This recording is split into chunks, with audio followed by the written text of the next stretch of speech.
Thursday tech news के नए episode में आप सभी का स्वागत है। बहुत दिनों के बाद हम सबका मिलना हुआ है आपस में। देखो दोस्त, आजकल मार्केट ठंडा चल रहा है, ज़्यादा न्यूज़ नहीं आ रहे हैं आपके मेरे मतलब के, तो यार ज़बरदस्ती टेक न्यूज़ का एपिसोड क्रिएट करूंगा। आपका टाइम वेस्ट होगा। जब अच्छे इन्फॉर्मेशन आएंगे आपका भाई हाजिर हो जाता है। सबसे पहला अपडेट आपका दिल दुखा सकता है। हम सब बहुत ही लंबे टाइम से OnePlus 15S का इंतजार कर रहे हैं, लेकिन as of now OnePlus 15S का कोई अता पता नहीं है। हम लोग हर महीने सोचते हैं लॉन्च हो जाएगा, इंडिया के BIS सर्टिफिकेशन पे लिस्ट होगा, लेकिन ऐसा कुछ होता ही नहीं है। फिर रूमर्स आए थे जून या फिर जुलाई में OnePlus का नया फ़ोन आ रहा है। काफ़ी बड़े बड़े सोर्सेस, काफ़ी बंदे इंक्लूडिंग मी स्पेकुलेट किए थे OnePlus 15S होगा, पक्का वही फ़ोन होगा।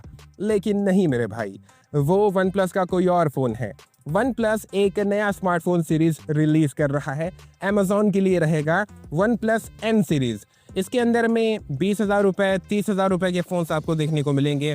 अगर मैं आपको सीधी बात करके बताऊं तो एलिजेटली Realme के फ़ोन्स को रीब्रांड करेगा OnePlus, कुछ अपने चाइनीज़ फ़ोन को रीब्रांड करके लेके आएगा। जैसे कि अभी चाइना में OnePlus Turbo 6X, OnePlus Turbo 6X Pro करके दो फ़ोन्स लॉन्च हुए हैं।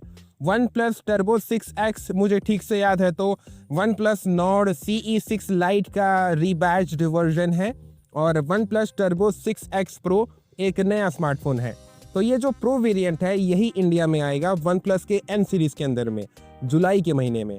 ऐसे इन्फॉर्मेशन है। टेक्नो पोवा 8 गलती हो गया, पोवा 8 बोला मेरे भाई। ये फ़ोन लॉन्च हो चुका है इंडिया में, 30,000 रुपये इसका प्राइस है।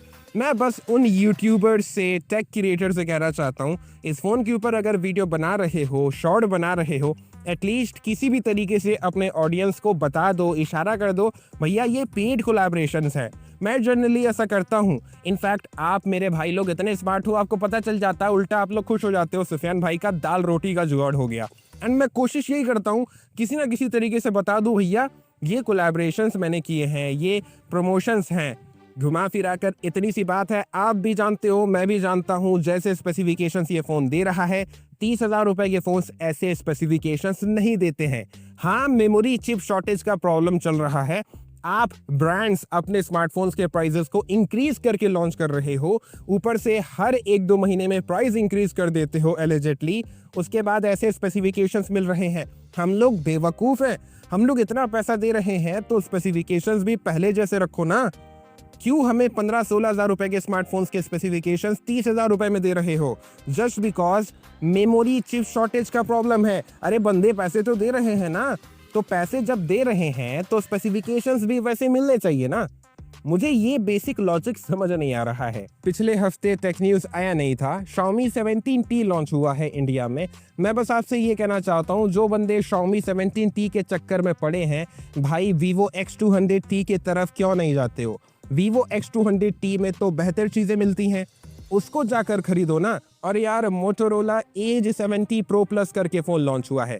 सच कहूँ तो दोस्त, Motorola के फ़ोन्स को सजेस्ट करते वक्त मुझे डर लगता है, अपना मैं सच्चाई बता दिया आपको।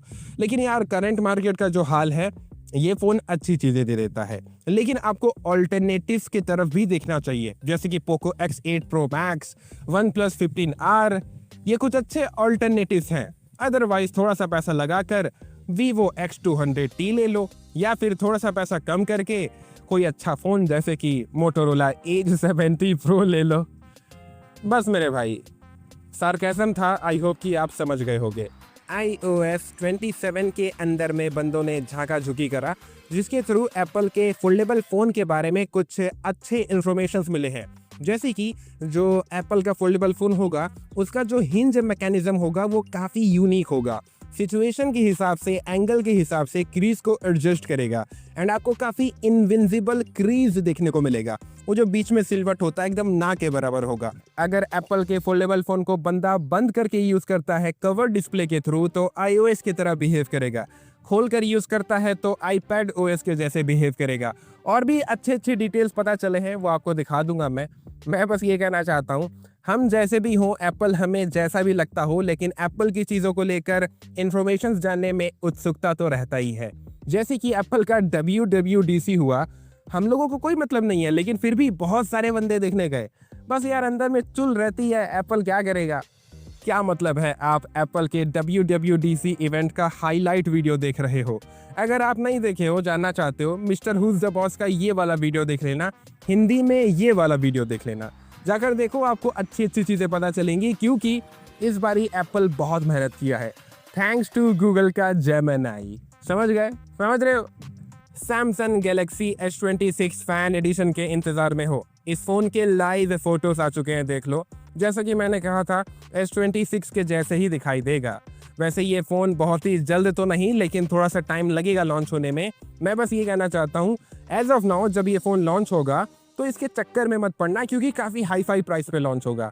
लेकिन जब ये लॉन्च हो जाएगा, इसके चक्कर में गैलेक्सी S25 फैन एडिशन का प्राइस थोड़ा सा कम हो जाएगा और उस पर अच्छे डील्स और ऑफर्स मिलेंगे। उसके चक्कर में पड़ना। वो फ़ोन काफ़ी अच्छे स्पेक्स से देता है। S25 फैन एडिशन से S26 फैन एडिशन में ज़्यादा बड़ा फ़र्क नहीं है। अगर आपको नहीं पता है तो, या फिर आप भूल चुके हो, Vivo X300 बेहतर है Oppo Find X9 से। Similarly Oppo Find X9 Pro बेहतर है Vivo X300 Pro से। लेकिन ये चीज़ बदलने वाला है। इस बार ही क्या होगा, Oppo Find X10 बेहतर है Vivo X500 से। Oppo Find X10 में 2 पेरिस्कोप लेंस देखने को मिलेंगे, 10x ऑप्टिकल जूम देखने को मिलेगा, जबकि इस बारी Vivo X500 में बहुत ही बड़ा कैमरा जंप देखने को नहीं मिलेगा, जो कि Vivo X300 में देखने को मिला था। इस बारी Oppo ज़्यादा मेहनत करेगा। Oppo के X सीरीज के फोन्स ज़्यादा बेहतर होंगे। Oppo Find X10 की बात कर रहा हूँ, Oppo Find X10 Pro की बात कर रहा हूँ। इस बारी उन पर फोकस बनाना। वैसे Vivo X500 का बात हो ही रहा है तो Vivo X500, Vivo X500 Pro, इन दोनों स्मार्टफोन्स के एलिजिड स्पेसिफिकेशंस आ चुके हैं। देख लो मेरे भाई, ये दोनों स्मार्टफोन्स एलिजिडली अक्टूबर के महीने के आसपास चाइना में लॉन्च हो जाएंगे, दिसंबर के महीने के आसपास तक इंडिया में लॉन्च हो जाएंगे। एज ऑफ नाउ यही टाइमलाइन पता चला है। कमेंट करके बताओ, आप Vivo X500 सीरीज के इंतज़ार में हो कि Oppo Find X10 सीरीज के इंतज़ार में हो। आपको याद है, बहुत टाइम पहले मैंने OnePlus के अपकमिंग एज सीरीज के फ़ोन के कुछ की स्पेसिफिकेशंस बताए थे, तो इसके कुछ अपडेटेड स्पेसिफिकेशंस आ चुके हैं। एलिजिडली रूमर्स ऐसे हैं ये फ़ोन इंडिया में OnePlus 16R बन जाएगा। लेकिन भाई इस बात को भूलो मत, ये हो सकता है OnePlus के A7 सीरीज़ या फिर जो भी उस ए सीरीज़ का नाम हो, उसका ये बेस वेरिएंट हो सकता है, मतलब बेस स्मार्टफोन। प्रो भी आएगा या फिर अल्ट्रा भी आएगा, क्या पता वो जो प्रो वेरिएंट आएगा वो OnePlus 16R बन जाए। अभी कहना बहुत ही जल्दबाजी होगा, लेकिन इतना हम लोग कह सकते हैं, OnePlus के ए सीरीज़ के जो नए स्मार्टफोन्स आएंगे उनमें से कोई एक स्मार्टफोन OnePlus 16R बन जाएगा। और अगर आप OnePlus 16R के इंतज़ार में हो, बहुत टाइम बाकी है, अगले साल लॉन्च होगा, इंतज़ार करो। Realme P4R लॉन्च हो चुका है मीडियोकर स्पेसिफिकेशंस के साथ। मैं आपको यही प्रो टिप देना चाहूँगा, कोई अच्छे सेल में पुराने स्मार्टफोन्स को खरीदने की कोशिश करो, जो 1 साल पुराने हैं, 2 साल पुराने हैं, उन पे अच्छे डील्स और ऑफर्स मिलेंगे, उनको खरीदने की कोशिश करो। जैसे कि Realme P4, Realme P4X, ये कुछ अच्छे ऑप्शन हो सकते हैं Realme के। देखो भाई, जब जब ऐसे डील आते हैं मैं आपको बता देता हूँ, मिस मत करो। फ्लिपकार्ट सबको 2000 का कूपन दे रहा है। Infinix GT30, इस फ़ोन का दाम बढ़ गया था, अभी फिर से 18-19 हज़ार रुपये के आसपास मिल रहा है। क्यों इस स्मार्टफोन डील को मिस कर रहे हो? 20 हज़ार रुपये के अंदर में अच्छा फ़ोन है, गेमिंग बहुत अच्छी कर लोगे, कैमराज भी 20 हज़ार रुपये के हिसाब से ठीक है, गेमिंग स्मार्टफोन है तो देखने में कूल लगता है। OnePlus 16 के नए कैमरा स्पेक्स आ चुके हैं। पहले रूमर्स आए थे 50 मेगापिक्सल का प्राइमरी कैमरा होगा, लेकिन फिर से 200 मेगापिक्सल का प्राइमरी कैमरा होगा, ऐसे इन्फॉर्मेशन आ चुके हैं according to digital chat session. और यार अगर आपको नहीं पता है तो इस साल OnePlus 16, iQOO 16 बहुत ही जल्द लॉन्च हो जाएंगे, सितंबर के महीने में। दोनों में रेस लगेगा, देखते हैं कौन सा ब्रांड सबसे पहले Qualcomm के इस साल के प्रीमियम फ्लैगशिप प्रोसेसर के साथ अपने फ़ोन को लॉन्च करेगा। सब कुछ ठीक रहा तो दिसंबर के महीने के आसपास तक ये दोनों फ़ोन्स इंडिया में आ जाएंगे। दोनों फ़ोन्स के प्राइसेस बहुत हाई फाई होंगे, मतलब कि बहुत ज़्यादा। मान के चलो 90,000 तो मान के ही चलो। अकॉर्डिंग टू योगेश भाई, काफ़ी रिलायबल सोर्स है, वो ऐसा कहते हैं iQOO के बस 2 ही फ़ोन्स बचे हैं जो इस साल लॉन्च होंगे इंडिया में।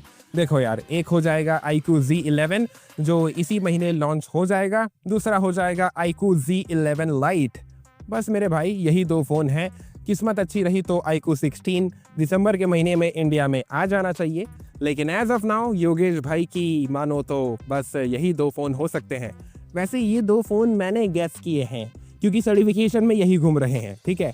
पक्का ये खबर कहीं ना कहीं ज़रूर सुने होंगे आप। आईफोन 18 सीरीज के प्रो मॉडल्स के फ्रेम के फोटोज आ चुके हैं जिसके थ्रू कलर्स पता चल गए हैं। कलर्स तो बहुत टाइम पहले ही पता चल गए थे। आईफोन 18 सीरीज के प्रो मॉडल्स में क्या क्या देखने को मिलेगा। वैसे ये जो फ्रेम है ये फेक फोटोज है, मतलब कह सकते हो डमी यूनिट्स हैं, उनके फोटोज बनाए हैं या फिर किसी के अंदर खुजली था उसने बनाकर फोटो मतलब कि खींच के रिलीज कर दिया। ऑफिशियल नहीं है ये या फिर ओरिजिनल नहीं है ये, ठीक है। काफ़ी सारे बंदे इंक्लूडिंग मी जब से गूगल के फिटबिट सीरीज के नए स्मार्ट बैंड्स को देखे हैं ग्लोबल मार्केट्स में लॉन्च होते हुए, हम लोग दीवाने बन चुके हैं। बिना डिस्प्ले के ये स्मार्ट बैंड्स हैं, देखने में काफ़ी कूल लगते हैं, काफ़ी एक्यूरेट इन्फॉर्मेशन देते हैं हेल्थ के रिगार्डिंग, स्मार्ट वॉच की तरह काम करते हैं, लेकिन बस डिस्प्ले नहीं है इसमें और टाइम वगैरह भी देखने को नहीं मिलेगा, लेकिन काफ़ी मस्त है, काफ़ी अच्छे प्राइस पे लॉन्च हुए हैं। तो यार ये जो गूगल का फिटबिट एयर है ना, इंडिया के BIS सर्टिफिकेशन पे लिस्ट हो चुका है। डिमांड बहुत ज़्यादा है इसका इंडिया में, ये इंडिया में बहुत ही जल्द लॉन्च होगा। मैं काफ़ी एक्साइटेड हूँ, इसका प्राइस काफ़ी मस्त होगा इंडिया में गूगल के हिसाब से। अब देखो भाई, चाइना में जो ओप्पो रेनो 16 सीरीज़ के फ़ोन्स लॉन्च हुए हैं हूबहू वैसे स्पेसिफिकेशंस के साथ तो इंडिया में ग्लोबल मार्केट्स में नहीं आएंगे, ओप्पो चेंजेस करेगा। तो यार ग्लोबल मार्केट्स के लिए ओप्पो रेनो 16 सीरीज़ के जो फ़ोन्स होंगे ना, उनके रेंडर्स आ चुके हैं, स्पेसिफिकेशंस आ चुके हैं। सच कहूँ तो दोस्त अलग ही लेवल का डाउनग्रेड यहाँ पर हो रहा है। ऐसा लग रहा है ओप्पो रेनो 15 सीरीज में कुछ छोटे मोटे चेंजेस करके ओप्पो वापस से लॉन्च कर दिया, ओप्पो रेनो 16 सीरीज का नाम लगाकर। वैसे ये सार्केज़म था। कमेंट करके बताओ आपको Oppo Reno 16, Oppo Reno 16 pro बाकी फ़ोन्स कैसे लग रहे हैं। अगर आप भूल चुके हो तो जुलाई के महीने में सैमसंग का बहुत बड़ा इवेंट है, गैलेक्सी अनपैक्ड इवेंट है, जहां पर वो 3 फोल्डेबल फ़ोन्स को लॉन्च करेगा। इंडिया में तीनों फ़ोन्स लॉन्च होंगे, इंडिया के BIS सर्टिफिकेशन पे लिस्ट हो चुके हैं, उनका नाम भी पता चल चुका है, मैं आपको दिखा दूंगा, देख लो। इस बार तो अल्ट्रा आ रहा है, काफ़ी एक्साइटेड हूँ मैं। लगता है सैमसंग बहुत बड़ा होमवर्क कर रहा है एप्पल से भिड़ने के लिए, एप्पल के फोल्डेबल फ़ोन से। मज़ा आएगा देखने में। रेडमी के टर्बो सीरीज़ के नए मैक्स स्मार्टफोन के स्पेसिफिकेशंस आ चुके हैं, एलिजिट स्पेसिफिकेशंस हैं। आने वाली टाइम में कुछ बदलाव आएंगे, नए अपडेट्स आएंगे तो आपका भाई आपको बताएगा, लेकिन एज ऑफ नाउ आपको एटलीस्ट आइडिया तो लग जाएगा ये फ़ोन कैसे स्पेसिफिकेशंस देगा। ये फ़ोन आगे चल के अगले साल पोको X9 Pro Max बन सकता है। कुछ अगर नए अपडेट्स आएंगे मैं आपको बताऊंगा। वैसे सच कहूँ तो भाई एप्पल के फोल्डेबल फ़ोन से ज़्यादा एक्साइटेड हूँ मैं वीवो के फोल्डेबल फ़ोन को लेकर। वीवो X Fold 6 आ रहा है, चाइना में बहुत ही जल्द लॉन्च हो जाएगा जुलाई के महीने में। इसके स्पेसिफिकेशंस बहुत अच्छे होंगे, इसके कैमरा स्पेक्स बहुत अच्छे होंगे, क्रीज एकदम ना के बराबर होगा। और यार वीवो के फोल्डेबल फ़ोन बहुत अच्छे होते हैं, इंडिया में आ जाए तो मज़ा आ जाएगा। वैसे मेरे दोस्त मैं आपको बता दूं, वीवो भी एक वाइड फोल्डेबल फ़ोन बना रहा है एप्पल से कॉम्पीट करने के लिए। वीडियो अच्छा लगा तो लाइक करना, चैनल को सब्सक्राइब करना। अगर आपका कोई सवाल है तो कमेंट में आ जाना, बातचीत कर लेंगे हम लोग अच्छे से। हमेशा अपना ख्याल रखो, खुश रहो। जय हिंद, जय भारत।